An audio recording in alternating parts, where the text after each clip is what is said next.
कहानी का शीर्षक है लाजवंती।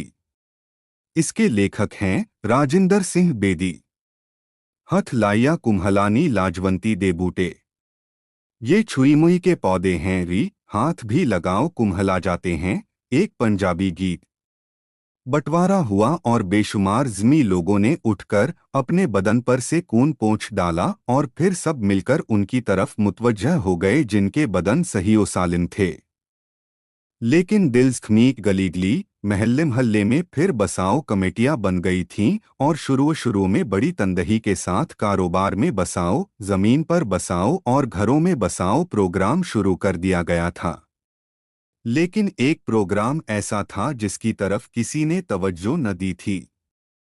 वो प्रोग्राम मकविया औरतों के सिलसिले में था जिसका स्लोगन था दिल में बसाओ, और इस प्रोग्राम की नारायण बाबा के मंदिर और उसके आसपास बसने वाले कदामत पसंद तबके की तरफ से बड़ी मुखालफत होती थी। इस प्रोग्राम को हरकत में लाने के लिए मंदिर के पास महल्ले मुल्ला शुकूर में एक कमेटी कायम हो गई और 11 वोटों की अक्सरियत से सुंदर लाल बाबू को उसका सेक्रेटरी चुन लिया गया। वकील साहब सदर, चौकी कला का बूढ़ा मुहर्रिर और महल्ले के दूसरे मोतबर लोगों का ख्याल था कि सुंदर लाल से ज्यादा जाफिशानी के साथ इस काम को कोई और न कर सकेगा। शायद इसलिए कि सुंदर लाल की अपनी बीवी अगवा हो चुकी थी और उसका नाम था भी लाजवंती। चुनाचे प्रभात फेरी निकालते हुए जब सुंदर लाल बाबू, उसका साथी रसालू और नेकी राम वकैरा मिलकर गाते हथ लाइया कुम्हलानी लाजवंती दे बूटे, तो सुंदर लाल की आवाज एकदम बंद हो जाती और वो खामोशी के साथ चलते चलते लाजवंती की बाबत सोचता। जाने वो कहाँ होगी, किस हाल में होगी, हमारी बाबत क्या सोच रही होगी, वो कभी आएगी भी या नहीं। और पथरीले फर्श पर चलते चलते उसके कदम लड़खड़ाने लगते। और अब तो यहाँ तक नौबत आ गई थी कि उसने लाजवंती के बारे में सोचना ही छोड़ दिया था। उसका गम अब दुनिया का गम हो चुका था। उसने अपने दुख से बचने के लिए लोक सेवा में अपने आप को ग्रक कर दिया। इसके बावजूद दूसरे साथियों की आवाज में आवाज मिलाते हुए उसे ये ख्याल जरूर आता, इंसानी दिल कितना नाजुक होता है, जरा सी बात पर उसे ठेस लग सकती है। वो लाजवंती के पौधे की तरह है जिसकी तरफ हाथ भी बढ़ाओ तो कुम्हला जाता है। लेकिन उसने अपनी लाजवंती के साथ बदसलूकी करने में कोई भी कसर न उठा रखी थी। वो उसे जगह बेजगह उठने बैठने, खाने की तरफ बेतवजही बरतने और ऐसी ही मामूली मामूली बातों पर पीट दिया करता था। और लाजो एक पतली शहतूत की डाली की तरह नाजुक सी देहाती लड़की थी। ज्यादा धूप देखने की वजह से उसका रंग संवला चुका था। तबीयत में एक अजीब तरह की बेकरारी थी। उसका इज़्तिराब शबनम के उस कतरे की तरह था जो पारा करास के बड़े से पत्ते पर कभी इधर और कभी उधर लुढ़कता रहता है।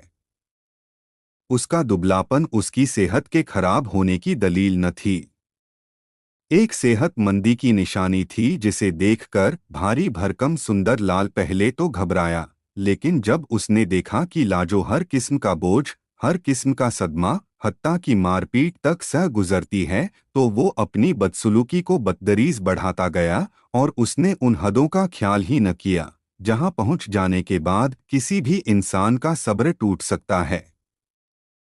उन हदों को धुंधला देने में लाजवंती खुद भी तो मुम्मित साबित हुई थी। चूंकि वो देर तक उदास न बैठ सकती थी, इसलिए बड़ी से बड़ी लड़ाई के बाद भी सुंदर लाल के सिर्फ एक बार मुस्कुरा देने पर वो अपनी हंसी न रोक सकती और लपककर उसके पास चली आती और गले में बाहें डालते हुए कह उठती, फिर मारा तो मैं तुमसे नहीं बोलूंगी। साफ पता चलता था वो एकदम सारी मारपीट भूल चुकी है। गांव की दूसरी लड़कियों की तरह वो भी जानती थी कि मर्द ऐसा ही सुलूक किया करते हैं, बल्कि औरतों में कोई भी सरकशी करती तो लड़कियां खुद ही नाक पर उंगली रख के कहती, ले वो भी कोई मर्द है भला, औरत जिसके काबू में नहीं आती। और ये मारपीट उनके गीतों में चली गई थी। खुद लाजो गाया करती थी। मैं शहर के लड़के से शादी न करूंगी। वो बूट पहनता है और मेरी कमर बड़ी पतली है। लेकिन पहली ही फुर्सत में लाजो ने शहर ही के एक लड़के से लौ लगा ली और उसका नाम था सुंदरलाल, जो एक बारात के साथ लाजवंती के गांव चला आया था और जिसने दूल्हा के कान में सिर्फ इतना सा कहा था, तेरी साली तो बड़ी नमकीन है यार, बीवी भी चटपटी होगी। लाजवंती ने सुंदरलाल की इस बात को सुन लिया था, मगर वो भूल ही गई कि सुंदरलाल कितने बड़े बड़े और भद्दे से बूट पहने हुए है और उसकी अपनी कमर कितनी पतली है। और प्रभात फेरी के समय ऐसी ही बातें सुंदरलाल को याद आईं और वो यही सोचता, एक बार, सिर्फ एक बार लाजो मिल जाए तो मैं उसे सचमुच ही दिल में बसा लूं और लोगों को बता दूं। उन बेचारी औरतों के अगवा हो जाने में उनका कोई कसूर नहीं। फसादियों की हवसनाकियों का शिकार हो जाने में उनकी कोई गलती नहीं। वो समाज जो उन मासूम और बेकसूर औरतों को कबूल नहीं करता, उन्हें अपना नहीं लेता, एक गला सड़ा समाज है और इसे खत्म कर देना चाहिए। वो उन औरतों को घरों में आबाद करने की तलकीन किया करता और उन्हें ऐसा मर्तबा देने की प्रेरणा करता जो घर में किसी भी औरत, किसी भी माँ, बेटी, बहन या बीवी को दिया जाता है। फिर वो कहता, उन्हें इशारे और कनाए से भी ऐसी बातों की याद नहीं दिलानी चाहिए जो उनके साथ हुई, क्योंकि उनके दिल स्मी हैं। वो नाजुक हैं, छुई मुई की तरह, हाथ भी लगाओ तो कुम्हला जाएंगे। गोया दिल में बसाओ प्रोग्राम को अमली जामा पहनाने के लिए महल्ला मुल्ला शकूर की इस कमेटी ने कई प्रभात फेरियां निकाली। सुबह 4-5 बजे का वक्त उनके लिए मौजू तरीन वक्त होता था। न लोगों का शोर, न ट्रैफिक की उलझन। रात भर चौकीदारी करने वाले कुत्ते तक बुझे हुए तन्नूरों में सर देकर पड़े होते थे। अपने अपने बिस्तरों में दुबके हुए लोग प्रभात फेरी वालों की आवाज सुनकर सिर्फ इतना कहते, ओ, वही मंडली है। और फिर कभी सब्र और कभी तुनक मिजाजी से वो बाबू सुंदर लाल का प्रोपगेंडा सुना करते। वो औरतें जो बड़ी महफूज उस पार पहुंच गई थीं, गोभी के फूलों की तरह फैली पड़ी रहतीं और उनके काविंद उनके पहलू में डंठलों की तरह अकड़े पड़े पड़े प्रभात फेरी के शोर पर एहतिजाज करते हुए मुंह में कुछ मिनमिनाते चले जाते।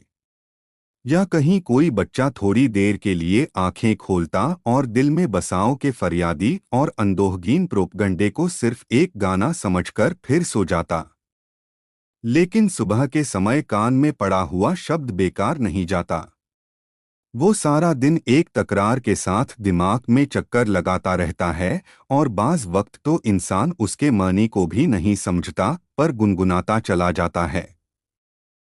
उसी आवाज के घर कर जाने की बदौलत ही था कि उन्हीं दिनों जबकि मिस मृदुला साराभाई हिंद और पाकिस्तान के दरमियान अगवाशुदा औरतें तबादले में लाईं, तो मोहल्ला मुल्ला शकूर के कुछ आदमी उन्हें फिर से बसाने के लिए तैयार हो गए।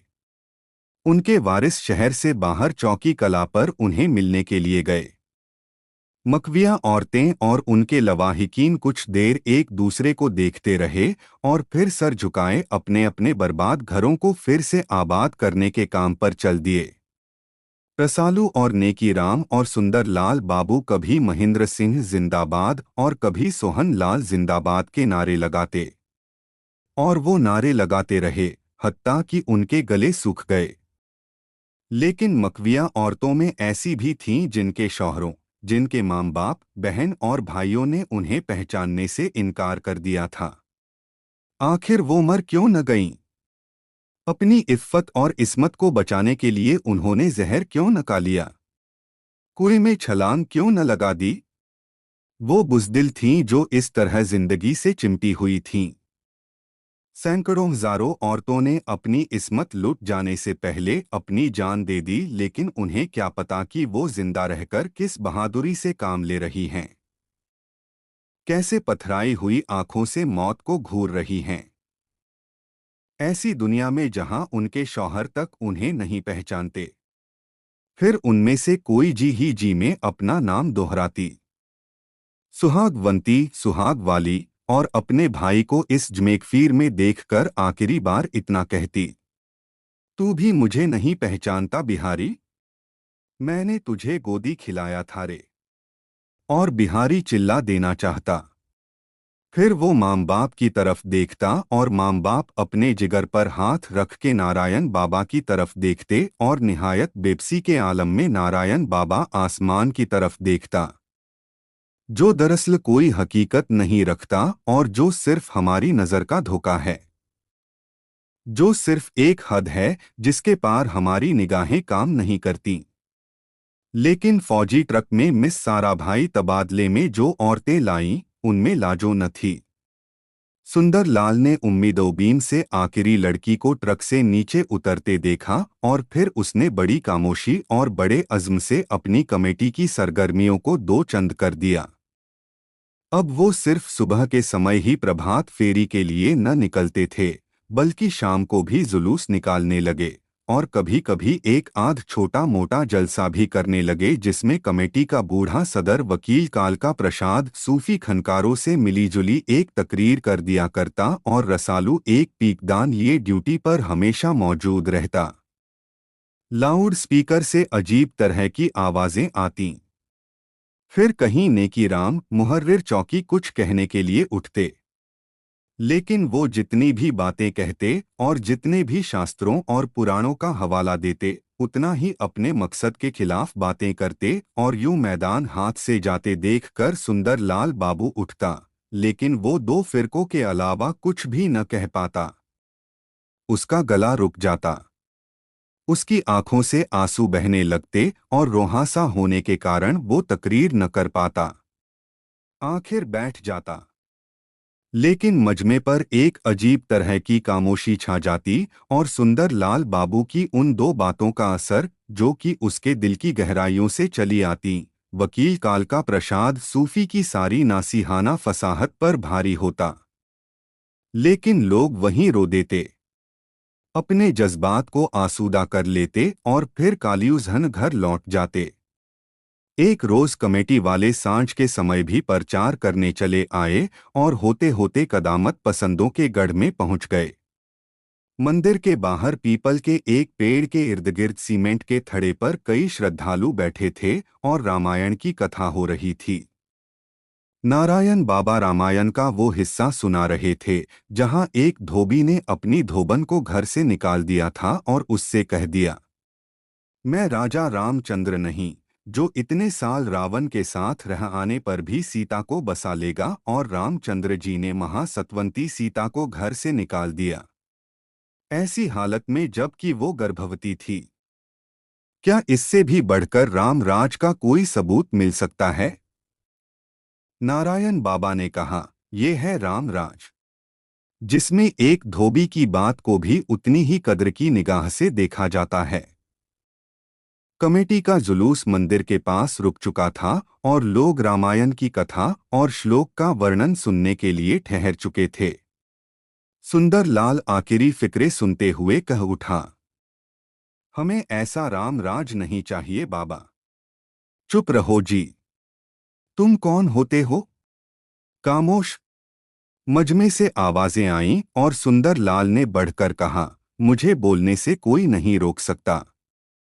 फिर मिलीजुली आवाजें आईं, खामोश, हम नहीं बोलने देंगे। और एक कोने में से ये भी आवाज आई, मार देंगे। नारायण बाबा ने बड़ी मीठी आवाज में कहा, तुम शास्त्रों की मान मर्यादा को नहीं समझते सुंदरलाल। सुंदरलाल ने कहा, मैं एक बात तो समझता हूँ बाबा, राम राज में धोबी की आवाज तो सुनी जाती है, लेकिन सुंदरलाल की नहीं। उन्हीं लोगों ने जो अभी मारने पे तुले थे, अपने नीचे से पीपल की गुलरें हटा दीं और फिर से बैठते हुए बोल उठे, सुनो सुनो सुनो। रसालू और नेकी राम ने सुंदर लाल बाबू को ठोका दिया और सुंदर लाल बोले, श्री राम नेता थे हमारे। पर ये क्या बात है बाबाजी? उन्होंने धोबी की बात को सत्य समझ लिया, मगर इतनी बड़ी महारानी के सत्य पर विश्वास न कर पाए। नारायण बाबा ने अपनी दाढ़ी की खिचड़ी पकाते हुए कहा, इसलिए कि सीता उनकी अपनी पत्नी थी। सुंदरलाल, तुम इस बात की महानता को नहीं जानते। हाँ बाबा, सुंदरलाल बाबू ने कहा, इस संसार में बहुत सी बातें हैं जो मेरी समझ में नहीं आती, पर मैं सच्चा राम राज उसे समझता हूँ जिसमें इंसान अपने आप पर भी जुल्म नहीं कर सकता। अपने आप से बेइंसाफी करना उतना ही बड़ा पाप है जितना किसी दूसरे से बेइंसाफी करना। आज भी भगवान राम ने सीता को घर से निकाल दिया है इसलिए कि वो रावण के पास रह आई है। इसमें क्या कसूर था सीता का? क्या वो भी हमारी बहुत सी माओ बहनों की तरह एक छल और कपट की शिकार न थी? इसमें सीता के सत्य और असत्य की बात है या राक्षस रावण के वहशीपन की, जिसके 10 सर इंसान के थे लेकिन एक और सबसे बड़ा सर गधे का?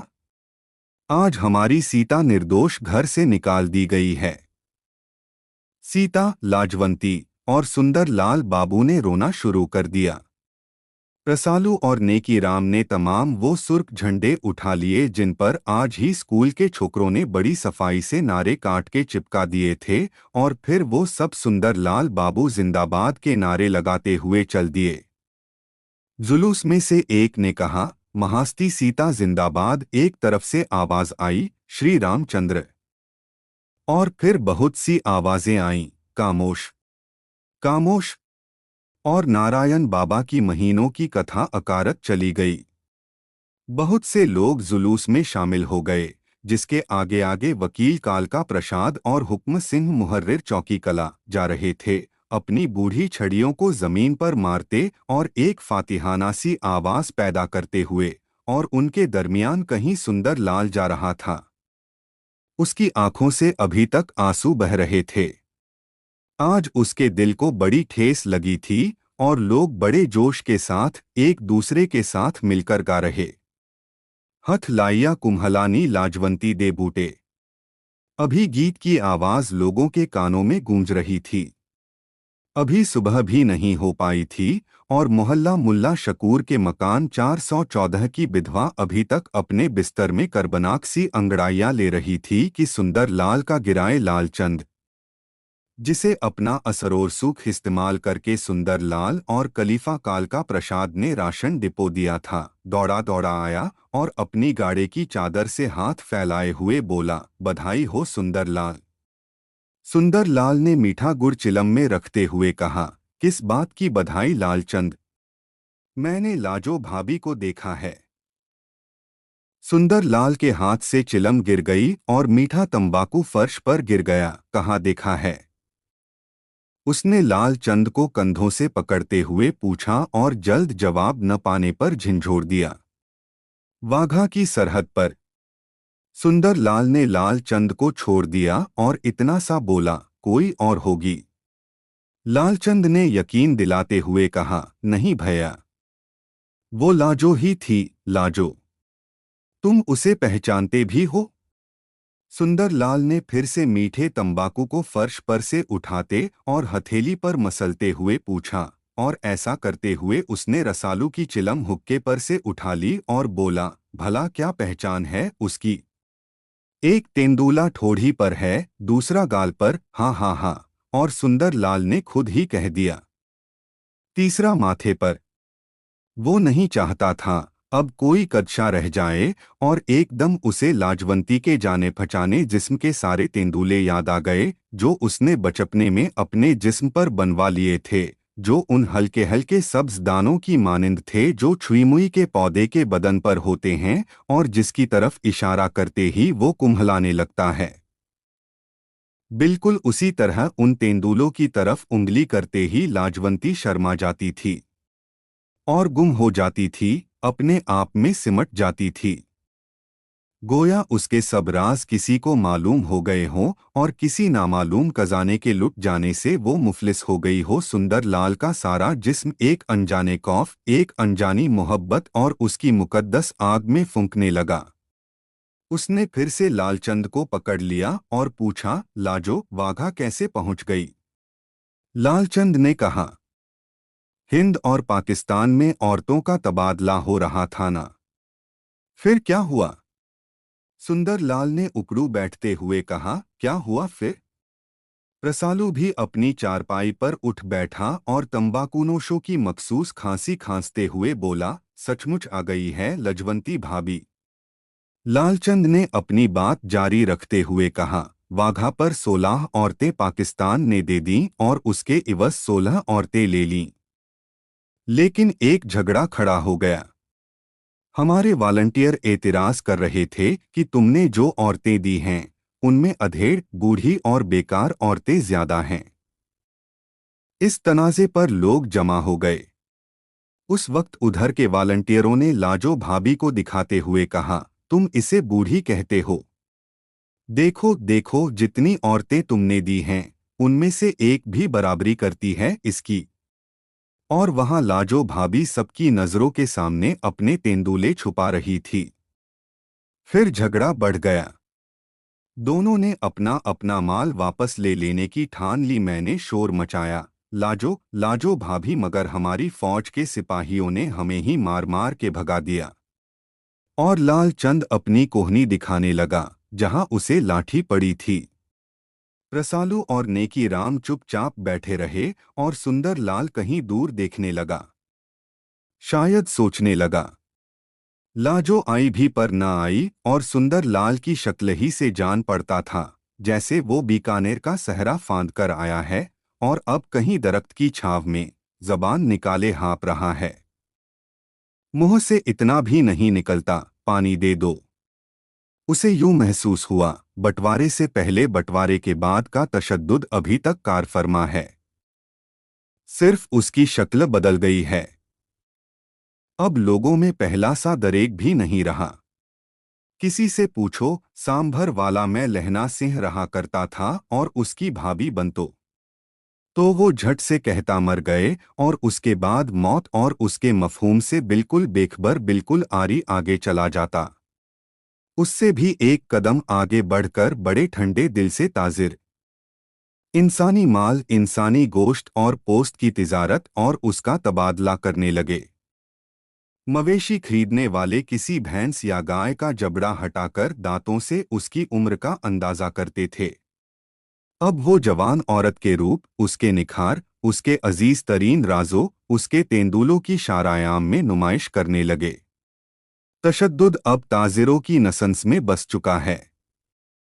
पहले मंडी में माल बिकता था और भावताव करने वाले हाथ मिलाकर उस पर एक रुमाल डाल लेते और यूं गुप्ती कर लेते, गोया रुमाल के नीचे उंगलियों के इशारों से सौदा हो जाता था।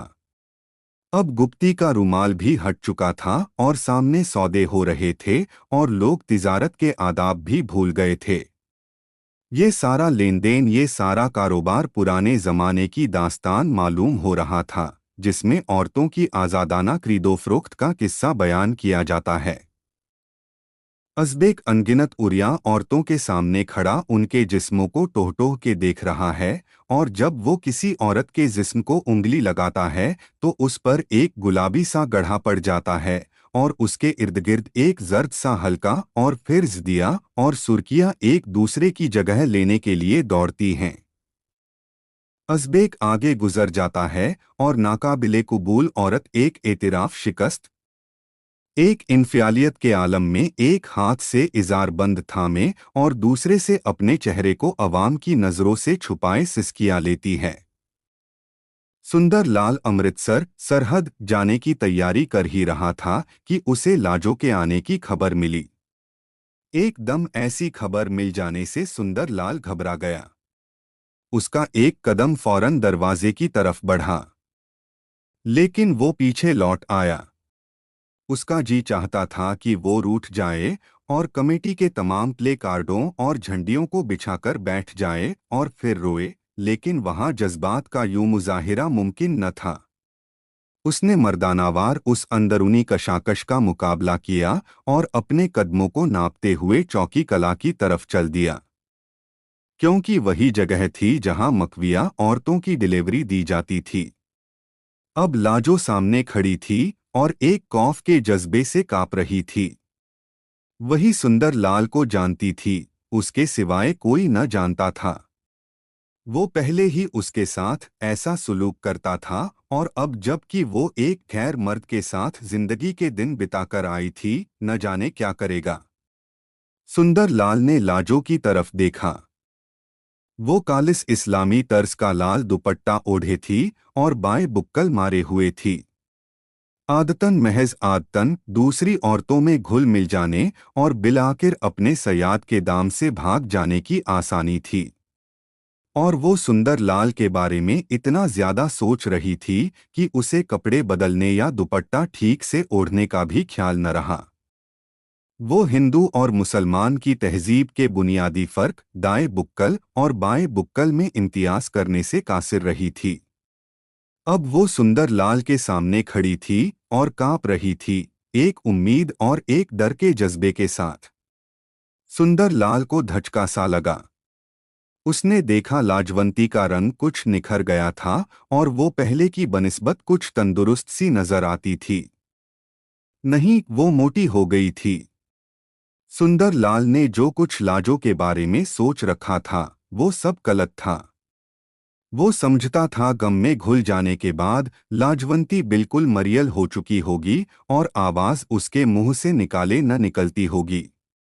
इस ख्याल से कि वो पाकिस्तान में बड़ी खुश रही है, उसे बड़ा सदमा हुआ, लेकिन वो चुप रहा क्योंकि उसने चुप रहने की कसम खा रखी थी। अगरचे वो न जान पाया कि इतनी खुश थी तो फिर चली क्यों आई।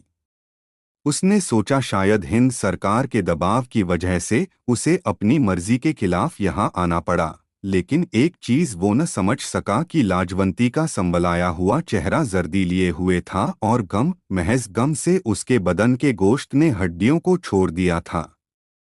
वो गम की कसरत से मोटी हो गई थी और सेहतमंद नजर आती थी, लेकिन ये ऐसी सेहतमंदी थी जिसमें 2 कदम चलने पर आदमी का सांस फूल जाता है।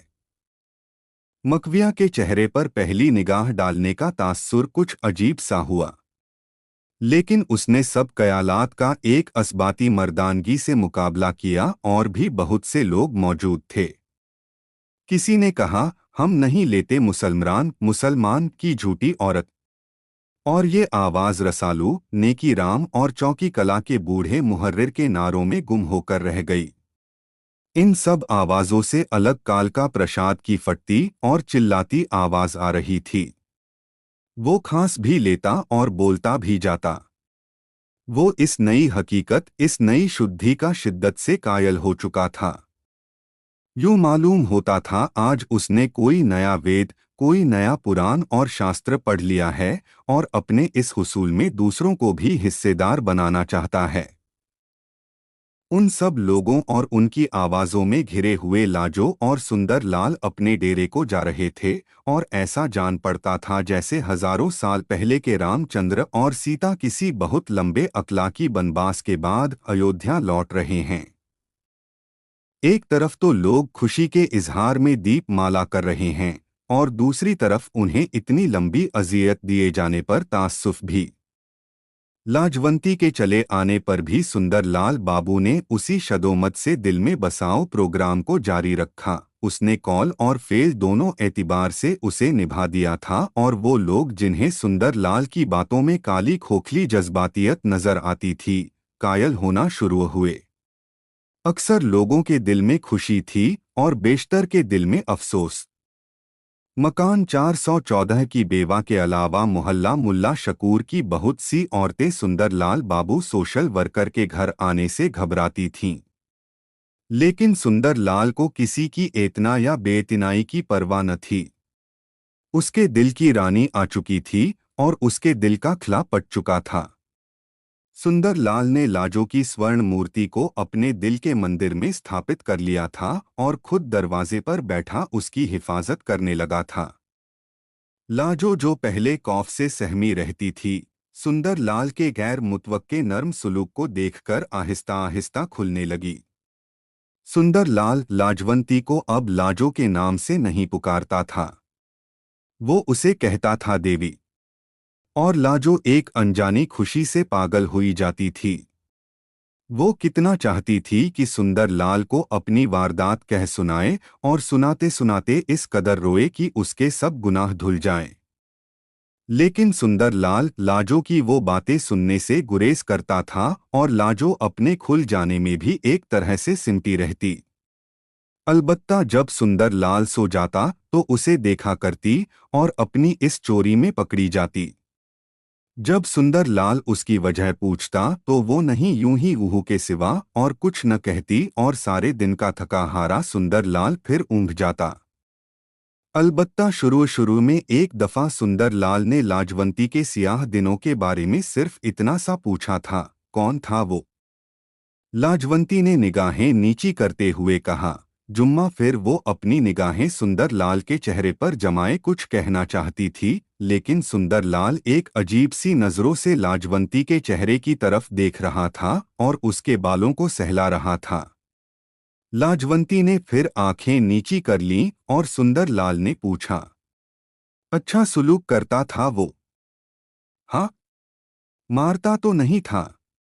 लाजवंती ने अपना सर सुंदरलाल की छाती पर सरकाते हुए कहा, नहीं। और फिर बोली, वो मारता नहीं था, पर मुझे उससे ज्यादा डर आता था। तुम मुझे मारते भी थे पर मैं तुमसे डरती नहीं थी। अब तो न मारोगे? सुंदरलाल की आंखों में आंसू उमड़ आए और उसने बड़ी नदामत और बड़े ताज्जुब से कहा, नहीं देवी, अब नहीं, नहीं मारूंगा। देवी, लाजवंती ने सोचा और वो भी आंसू बहाने लगी। और इसके बाद लाजवंती सब कुछ कह देना चाहती थी, लेकिन सुंदरलाल ने कहा, जाने दो बीती बातें। इसमें तुम्हारा क्या कसूर है? इसमें कसूर है हमारे समाज का, जो तुझ ऐसी देवियों को अपने यहाँ इज्जत की जगह नहीं देता। वो तुम्हारी हानि नहीं करता, अपनी करता है। और लाजवंती की मन ही में रही। वो कह न सकी सारी बात और चुपकी दुबकी पड़ी रही और अपने बदन की तरफ देखती रही, जो कि बंटवारे के बाद अब देवी का बदन हो चुका था, लाजवंती का न था। वो खुश थी, बहुत खुश, लेकिन एक ऐसी खुशी में सरशार जिसमें एक शक था और वसवसे। वो लेटी लेटी अचानक बैठ जाती, जैसे इंतहाई खुशी के लम्हों में कोई आहट पाकर एकाएकी उसकी तरफ मुतवज्जो हो जाएगी।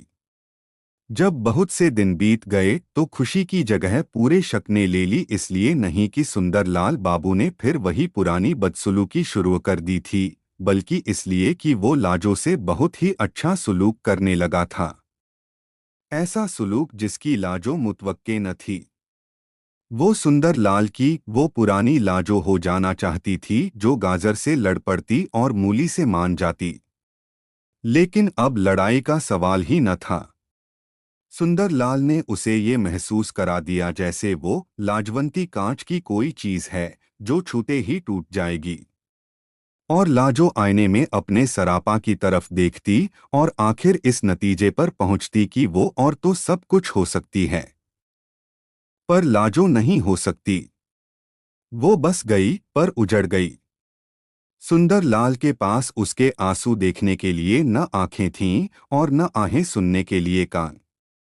प्रभात फेरियां निकलती रहीं और महल्ले मुल्ला शकूर का सुधारक रसालू और नेकीराम के साथ मिलकर उसी आवाज में गाता रहा, हथ लाइयां कुम्हलानी लाजवंती दे बूटे।